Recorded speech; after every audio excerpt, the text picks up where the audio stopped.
Yo, yo, yo, this is the OT99 Banter Room where opinions are shared and smoke gets served. Look, it's your boy Thermos, and I'm back again with Ed Weezy. What you saying, my bro? I'm good, bro. I'm good. Am I moving smoothly or? You're a bit delayed still. You're a bit doing a little techie streaming You from GH. right, You get me? you might have to hold the fort. Give me 1 minute. I'll log in, log out. All right, cool. Do your thing. Do your thing. I'll hold down the fort. Look, guys, man. Look, we're back here again, man. Look, this is another match preview. Manchester United versus Tottenham. And Manchester United is away from home. I think the last game before the international break. And look, at the end of the day, man, Manchester United is in a place where it looks like we're turning that corner. Do you know what I mean? Like, and yeah, we're undefeated in 4. And Manchester United is in a place where we're looking all right. Like, we're not high flying. We're not looking like amazing. We're not playing the best football you've ever seen. But Manchester United is getting results, and that's what we need. Like, Manchester United really desperately need results, man, to at least instill some confidence, build some momentum. And at the minute, we're doing that. So kudos to Amarim, you know. And we can obviously Amarim got the Manager of the Month award officially. You know, we got Mbumo, that's got the Player of the Match award. Premier League Player of the Month award. And it just this is all good, lovely stuff, man. It really is. And you know, coming from where we were before, you know, just last year. You remember the days where you couldn't even pick who a man of the match was on a pitch. Everything went to De Gea, them days he was here. Or default Bruno at times, you know. Now we can see a variety of players who we can choose. Man of the match or from, we can see a variety of players at Manchester United where you're thinking, oh, like, it's difficult now to even decide who was our Player of the Month. Do you know what I mean? Even amongst our fan base, because I'm sure if you asked a bunch of people, they will have different answers. Some may say Mbumo, and rightly so, you know, and some may say, you know, De Ligt, because he's been a, you know, consistent, sturdy servant for Manchester United. He's been doing really well. Some may even say it could be Euro. Some may say Lamens, you know what I mean? He's changed a lot of people's lives. There's a lot of people that, you know, players that people could say, you know, with regards to Manchester United. So I'm happy. Look, I'm happy that Manchester United is turning the leaf. I'm happy that we're able to pick up these allocates and long may it continue. Do you know what I mean? And it's just really good to see. It really is good to see. And the team bond and the team unity. It's all reflective, you know, of like results. I think everything needs to be working in unison and in harmony, on the pitch and off the pitch. Do you know what I mean? You can see in the dressing rooms. You saw Ahmad and Mbumo's bond growing. You saw that little Homer Simpson dance, you know, and Mbumo finally spilt the beans of, you know, where he got that celebration from. And he was saying it was from a gift from, you know, the Simpsons. So it was Homer Simpson doing that dance. And I think, you know, that celebration like that, I'm not going to do it live, but that celebration like that, look, the people want to see that. The people want to see that celebration. Welcome back, Ed Weezy, to the stage. What's up? Yeah, you're better still. We'll see. Time will tell. Time will tell. Yeah. I was just telling the man about the allocates that we've picked up. You know, Amarim got the Manager of the Month award. You know, and then we had Mbumo the Player of the Month award. And I was just saying, you know, previously, Manchester United will struggle to give anyone anything, any award. Oh, blackout again. Jeez. Look, shout out to my guys as well. All those people up in JA. I've got friends from JA. You know, Hurricane Melissa, level category 5. It is very peak out there. So, well wishes to them. Hope everyone is safe and cool. And donation pages are set up in multiple places as well. So try to look out for those if you feel like you want to help and support. And guys, as well, remember to like, comment, and subscribe. Remember to smash the like button. Leave a comment if you do find this stream. Leave a comment, interact. We'll be happy to read your comments and discuss this upcoming fixture. But look, yeah, man, on to Tottenham, Edwies. Look, I was looking at Tottenham's results. If I go to, let me see if I can quickly bring it up. Let me see. Let me see which one. Where am I going again? If I do this, share screen. Okay, if I go to this one, okay, cool. So if we're looking at Tottenham's results, hey, can you see me? Yeah, I can see you, bro. Oh, good. Yeah, if we look at Tottenham's results, we can see. Is it clear? Is it big enough? We can see. Yeah, we can see Tottenham first game against Burnley. They got the W.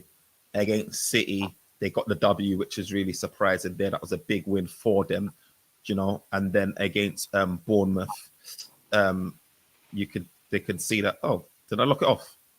Yeah. Oh, damn. You can tell that I'm a bit. You can tell that I'm a bit. You can tell that I'm not on. I'm not internet ready. Bro, we're not internet ready. Internet ready, fam. Let me bring it up again. 1 second. Let me bring it up. So if I remember right, they had lost to, they beat Man City 2-0. Yeah, they beat Man City 2-0 away Beat from home. Burnley That was a big 3-0, win. and then lost They to beat Burnley. Bournemouth. They lost to Bournemouth 1-0. And then if you scroll across to September again, they beat West Ham. West Ham had a red card in that game. They drew against Brighton. They drew against Wolves, which would probably feel like an L for them at the time. And then, you know, they beat Leeds. They lost against Villa. They beat Everton. And then obviously they lost against Chelsea, and I think the crowd was upset with them there. That's that game where, you know, what was it? Van der Ven and the left back Spence were visibly upset and annoyed, and was like, bopped off the pitch and didn't say anything to Frank. And I was even surprised to see Van der Ven playing the game against Copenhagen, because they won that game 4-0, and Van der Ven did some crazy goal that's all over the internet. But Spence didn't start that game.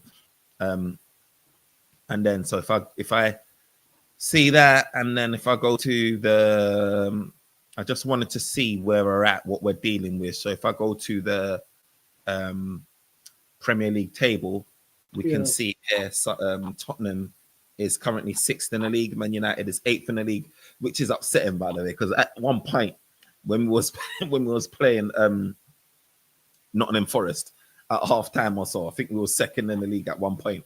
Yeah. And I was so we're 8 points off the top, right? We're 8 points off the second. Exactly. We're on 17 points. So we're 8 points off Arsenal. And we are the same points with Tottenham. You can see there's only 2 points in it. It's this table is really confusing. And like even below us, you can see like up until like 11th, there's only 2 points between us. Do you know what I mean? So the team that really it's not too bad. Yeah, it's not too bad, and it shows like how variable this league has been. Outside of like Arsenal, who's just been on form like crazy, it's been sort of like a mixed bag for a lot of teams. Obviously, City's picking up form. Liverpool's it's been it's only 10 games in though, isn't it? There's still 28 games to go. It shows you, look, a team like Liverpool that can lose 4 in a row but still sit 3rd. Just goes to show, like, in terms of the consistency of the rest of the teams of the league. Yeah, it's true. That's true. You know, if they've lost 4 in a row. You can see. So I just feel like with Manchester United, I just feel like if we could just build a level of consistency. This is a good season, because not everyone's doing well to do well, if that makes sense. Yeah, but it's also scary because Arsenal is running away with this league, man. I can't have them winning this league. But on to Manchester United anyway. Look, Manchester United, as we can see with Tottenham, it's been variable, their results. Manchester United equally as well. It's been variable throughout the season, but we're picking up form. Like I said, we're unbeaten in 4. Tottenham will make it, hopefully, unbeaten in 5 if Man United can get the result. Look, my views on Tottenham, man, Ed Wees, man, is like, look, and our last encounters with Tottenham, and I've labeled this thumbnail, time for payback. Yeah. Time for payback. And the reason why I've obviously labeled it as time for feedback is because Manchester United, our fixtures with Tottenham has not been ideal for us. I mean, Yeah. And the not in our last favor. it's not in our favor. The last time we won a game was back in 2022, where we won 2-0 against Tottenham, and Fred Mm. and Bruno Fernandes were on the score sheet, and that just goes to show when you're talking about names like Fred and Ericsson were playing in those games. That just goes to show how bad it has been on our How end. long So ago it was as well. yeah, so it's really bad, and we haven't won at Tottenham's home ground since 2021, where It's a we long won. time. Yes, where we won 3-0 on Cristiano Ronaldo and Cavani, and Rashford were on the score sheet. So again, it just shows you like this game is a tricky fixture, no matter how you look at it. Man United may have seemingly turned a corner, but it's still gonna be a tough fixture for Man United. Just like how we went to Liverpool away to Anfield and got that victory, which no one expected. Yeah. And again with Brighton, where we they're our bogey team and we got the W there. I feel like we're gonna have to draw, from that same type of Yeah. But whatever do you we. know what? Tottenham have been playing well. I don't know. When I look at them, maybe in the final third, they haven't been too thing, but they also done well in this last game, didn't they? In the Champions League, where the defender scored that solo goal. Yeah, I mean they picked themselves up, Tottenham. That's the thing with Tottenham, right? They won against Copenhagen at home, right? And they had Brennan Johnson that opened it up, and then they had Odebert Van der Ven scored that Mm. crazy goal, and then Paulinho. And yeah, look, if I can have obviously Gay is in the market, right? And there's that news of Manchester United, right? Looking for a centre back, and not to say But that would he come though? no, look, there's my personal preference. There's two centre backs that I'll be looking at, right? Mm. Obviously, you Saliba and Gabriel, they're dominating their Arsenal through and through, right? Right about now, anyway. At least for Saliba, until he wins something, then he's gonna You go know to what's the crazy? What Arsenal have got? Even their backup two defenders are good as well. yeah, yeah, yeah. I mean, they've got a good squad depth, and I think for Man United, I think we do need a centre back as well. Mm. And when I'm talking about the reason why I'm talking about centre backs is because one, they brought it up. I think the Athletic said that Manchester United, is it Laurie Whitwell? So said that Man United is looking at. Was it Laurie Whitwell or was it maybe it was Laurie Whitwell? Um, he said that Manchester United anyway is looking at two midfielders and Okay. a centre back, no longer a left wing back. So it just raises the question there on it raises the question on who we will be looking at. Mm. And talking about Tottenham's game and again and Van der Ven and how he scored. I mean, Van der Ven reminds me of someone, and he'll be my top two. Him and Gay. Obviously, Gay's free, but looking at Van der Ven, man, what he brings to the table is crazy. He reminds me of remember Upamecano, he Yeah. played for Bayern Munich. The way he can carry that ball and just drive through, and he's got a lot of strength and speed. Yeah. And he doesn't look fast as well, but he just leaves them in their tracks. Bro, look, when you see Van der Ven at full speed, right? He's like a train, bro. Like you can't hench him. He's built like a tank, and Yeah. he's surprisingly quick, and he can finish. Like he's got how many goals right now? He's probably got, I don't know, is it 5 goal contributions or something like that this season, Yeah. whatever it is. Like he's doing like really well, and I think he'll fit a system like us where we're trying to play a high line, so he can definitely make those recovery runs. But And obviously, buying him from Tottenham is going to be an issue, though. it's a pipe dream. It's never Yeah. gonna happen. It's not for the next. Yeah, it's a pipe dream. And Gay, I think like definitely we should throw our hat in the ring because I feel like Mark Gay is someone that is going for free. And yes, I know it looked like he was Liverpool bound at one point, and I know not Dortmund, Bayern Munich has expressed interest, And and even are Real looking at Madrid. and Real Madrid. Everyone's looking at him. So You the know, Real Madrid, competition. they love it. They love their free transfer nowadays. You already know. You already know. It could be an easy join up with the England internationals, join up with Jude Bellingham, Bellingham and yeah. join up with Alexander Arnold. He's got his people there can help him settle in. Yeah. Or you can go and join Harry Kane, and who else is over there, and Jackson and those guys there. So Yeah. look, he can go wherever he wants. he's free, and when it's in a situation like that, I just don't know if he's looking at Manchester United. So they're both pipe dreams, but I feel like Especially when he's already agreed a contract with Liverpool, and Liverpool probably need a defender now, so they might yeah, still be pushing to get him. yeah, 100%. But look, Manchester United, we've got a vendetta, we've got a bone to pick with Tottenham, man. It really is one of those games, and I think that defeat that we suffered in the Europa League, man, I think that's still Yeah, stuck. yeah. It took away some of our money and just and Champions League bro, opportunity. bro, I remember crashing out. Like I was going ballistic, thinking, you know But what, do you know what it is though? After seeing how we've been playing around this, we I don't think we could have afforded to be in Europe, especially we don't have a squad there. we're not there Out yet. Not yet, but like I don't know if we would have got the players that we needed to compete. I don't know if they could have had the time to gel. The good thing is 1 game a week, isn't it? It gives them time to recover. Shaw's not been. I guarantee you, Shaw or Mount would have been injured more often. Like it gives them, you know what I mean. So I think it's a blessing in disguise. You probably got 1 game a week right now, where we can 100. just focus on building and recovering. And I feel like we need to definitely be using that to our advantage. I think when we Mm. play, I want to be seeing more performance. And I know it depends on who we're playing because teams are set up different. Some teams Yeah, provide more space, some teams set up in a low block, some teams, but Arsenal is a good example which everyone can use as a reference point in terms of how Manchester United played for a whole 90 minutes. That level of like energy, like that attacking press, everyone was really much on it. Like we were really focused throughout the yeah, whole 90 minutes. The press was there, winning the second balls was there. Like we totally dominated in every single yeah. sense of the word against that Arsenal game. We just didn't get the result. The finishing was just a Mm. bit lackluster there. And it's unfortunate because I think we played a good game, but we're still early, like in terms of the forwards, and then you know what I Yeah, mean, being in a where, position. where we need to be now, we're very early in that position in terms of like progressing and stuff. 100%. So, what's your thoughts on the lineup, though, Ed? Like, what do you think? How do you think we're gonna line up against Obviously, I Tottenham? think Lemons will be in goal. Yeah, I think left centre back will be Shaw.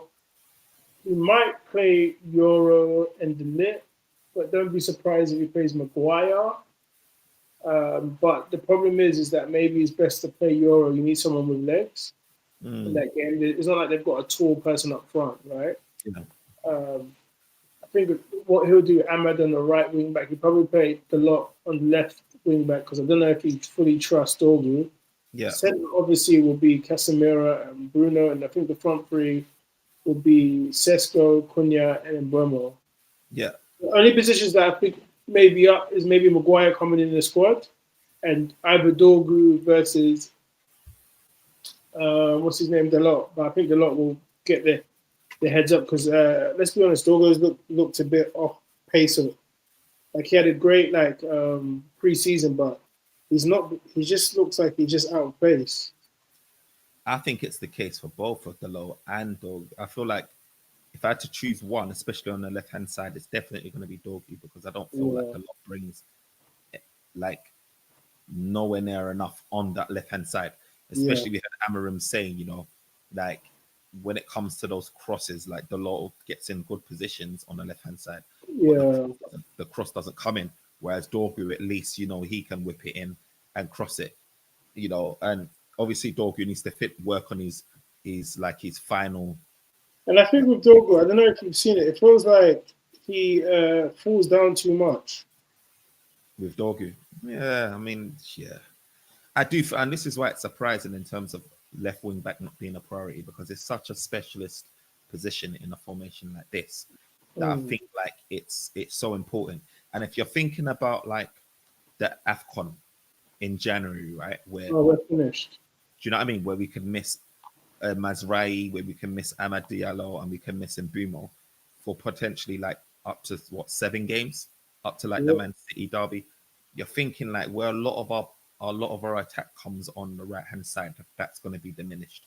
We haven't got that balance for the left hand side up until now. So you're just thinking like we needed, we definitely needed like yeah. a left wing back that is really comfortable and at taking Hmm. on plays and delivering the final ball. So Yeah. for me, it's a bit of a worry in terms of not looking at a left wing back.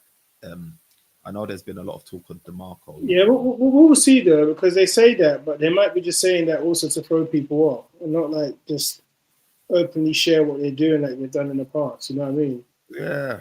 I mean, yeah. I mean, I hope that's the case. Like, I do worry about the news that I'm hearing, man, because come January, man, we absolutely need a midfield cover, and I would say left wing back position, man. I just feel like there's too Yeah, many. he hasn't done well or falling into that position, has he? Not at all. Not at all. Not at all. I know the Dorgu was one like we for the future more like someone that can play now, but is more for the future. We got Leon again. He's for the future. He's playing in like the reserves or under 21s or whatever it is. He's get like we just need someone that's established ready now. And And you that's see ready to go. 100%. You see these people that is prem proven, the Cunhas and Mbeumo. Look at the impact that they have. I mean, Lamens wasn't prem proven, but when you've got someone that is ready, good to go, hits the ground running, you can see the immediate impact that it brings to the club. And I feel like we've had players at the club who historically has done well. They've had a bit of inconsistencies here and there. They've had big names in their previous clubs, like your Sancho's, like your Rashford's that's gone on and Rashford's doing great things. Sancho's still trying to work out, his home, I guess, where he feels comfortable to play his best football. You've got Garnacho struggling elsewhere. Like Manchester United, I feel like we have definitely bringing in those proven players has really helped stabilize Manchester United and give us because especially because we're not in any other sort of league at the moment or competition, so it's like we can get away with doing that. You see in the Europa League final, like it was a struggle for me because I was looking at that game thinking, where is our goal going to come from? Do you know what I mean? Like where is our goal going to come from? If it's not from like Bruno or Garnacho, who Garnacho didn't even play, by the way, he was fuming for that. Mount came on after a long-term injury. Do you know what I mean? And didn't have the best of games. But where was your goal coming from? Hoyland wasn't in the best of form or none of them things that you're just thinking like, what do we like? What do we do? What do we do? Like, where are you going to get your goal from? And that was the frustration, right? If you look at the lineup against in the Europa League, right? They had Solanke, who they paid big money for, Richarlison, and Brennan Johnson, who was always known to get a goal here and there. And then midfielders obviously assured and Basuma, Sarr, and Benton Court. We had Mount, Rasmus Højlund, and Amad Diallo. So you're looking at Amad Diallo, who Højlund's not in form.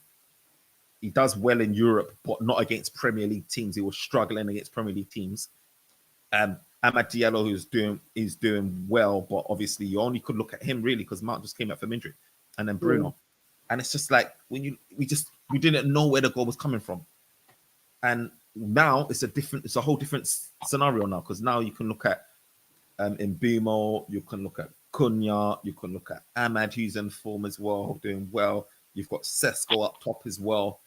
That can get a goal, obviously still gelling. So look, I'm expecting a different game, but I don't think you finished off your lineup, though. And obviously, I know you said your centre backs and goalkeeper. I think I finished. I said in goal Lemons. I think in the defense I said Shaw, the left, and I said the position Euro will probably play because of the legs, but I wouldn't be surprised if Maguire comes in. Right wing back. Ahmed. Left wing back, I think, will be the lot because I think Dorgo's looked up the pace. Centre will be Bruno, obviously, and Casemiro. And I think the front three will be Cunha and Buemo and Sesko. Cool. And I said the only two positions that are up that will put a question mark is the left wing back. The ones that go Dorgu or the lot or be Euro or Maguire. That's what I think. Those are the only two positions that I wouldn't be surprised if he changes it up. Yeah. No, what about you? I think I would go this the back four in terms of. Also, one more time, I wouldn't even be surprised if he starts now. Yeah, that could definitely be a possibility as well. I feel like Sesko, he just needs to start playing Sesko. Just play Sesko. He needs to start getting like a bit more consistency and you know what I mean. Yeah. Goals. Like for me, I think it depends, isn't it? Because aerially they've got Van der Ven and Romero. So I mean, they've got some of the best, and they've got a good defense, like Tottenham as Yeah. well. Individual wise, they've got a really good defense. They've got Porro is attacking, and you've got Udogie as well. So for me, I think like the back four, so Lamens, Shaw, so I'm counting Lamens as a back four, so the goalkeeper, and then Lament, and then Shaw, Dillit, he's a non-start, he's a starter regardless. I think he starts. Shaw's gonna start for sure, and then I do think Yoro will start, and I think we do need the speed because you've got the pace of whether I don't know if Udogie's going to be fit or not, if he's going to play. He played against Copenhagen, so Udogie, you've got Spence potentially if he's in the good books back with the coach. So you've got pace then obviously you've got Brennan Johnson and you've got Porro and all of these guys, Colomwani and stuff. You've got guys that can run at your defense. Man United, if we're going to want to play a high line, we're going to need some people that are able to do those. Yeah. But equally as well, the aerial ability as well. We want people with a bit of height. But I do think like it'll be like that. Yeah. And then it will be. I think it might be an open. I think we're gonna win 3-1. I'm just saying it now. Bruh. For me, I don't know. I think for me personally, I feel like it's gonna be a draw. I do feel like it's gonna be. I think either 3-1, 2 or 2-0 to us, or 2-1, 2-1. I respect it. I think it's gonna be like 2-2. I feel like, but this will be a really good game. Just like Brighton taught us a lot. If we're really making a change, Nottingham Forest did help us because some certain things about our club because everyone was seeing it that we lose that game like a few months back. So I think that we've got the resilience to stay in the game, score some goals. I think it'll be 2-2. Okay, I've got 2-1 or 3-1. But yeah, my front three will be like yours. I think it'll be Sesko. I think it'll be Cunha, and I think it'll be Boomer. I think the coach has kind of settled on that for now. And then that's what I think. I think he settled on that, and then just work on like improving on that. 100%. Well, look, guys, man, if we win this, just looking at a table back again. Look, if we win this game, and obviously Tottenham don't win this game, then where does it mean for us? Just so it means that we go. So obviously we go. We go into 20th. We can, depending on the other results anyway. It can take us into the top 4. It can take us into the top 6. Who knows? But we'll definitely be above Tottenham. So yeah, that'll be a good sign on our behalf. So come on, Manchester United, man. Come on in Bumo. Keep that goal scoring run continuing, man. And I really do hope that we come away with a victory, man. I really do hope so. So guys, man, look, if you feel, let us know what your match predictions are. Let us know what you think is going to happen. Who's going to get on the score sheet? Let us all know that. Smash the comment, smash the like button, share your comments. Let us know your views and opinions. You get me? Because smoke gets served up in here. And look up for the next freestyle, man. Jeez. Look, hopefully that's a good freestyle, way. Because the last one was the last one. Yeah, heartbreaking, but we'll see. We'll touch base with them tomorrow and hopefully we win. Ed Weezy, they all want to see the pain. I'm tired of doing the pain music, bro. I'm tired of that Keisha Cole type. You know what I mean? I'm tired of that. I don't need that T-Pain. I need that real. I need that feel good, bro. You get me? In your Little Wayne bag. Early 2000s. Early 2000s, Little Wayne. I need to get back in that real good. You get me? These fans deserve the good. So I was just saying, if we win here, you got a classic, right? You got to spit over the pause, but you got to you got to do it over the Little Wayne and Lloyd beat. For a minute. Bro, that's too slow for me, bro. Oh god. It is a classic song from back in the day for us, isn't it? But tough game, but like you say, it will teach us where we're at. 100%. Look, guys, man, thanks for joining. Like I said, if you dipped in and out, like if you listen to this back later, let us know your views in the comments below, man. Until next time, but we'll see you on the other side, Man United versus Tottenham. Peace.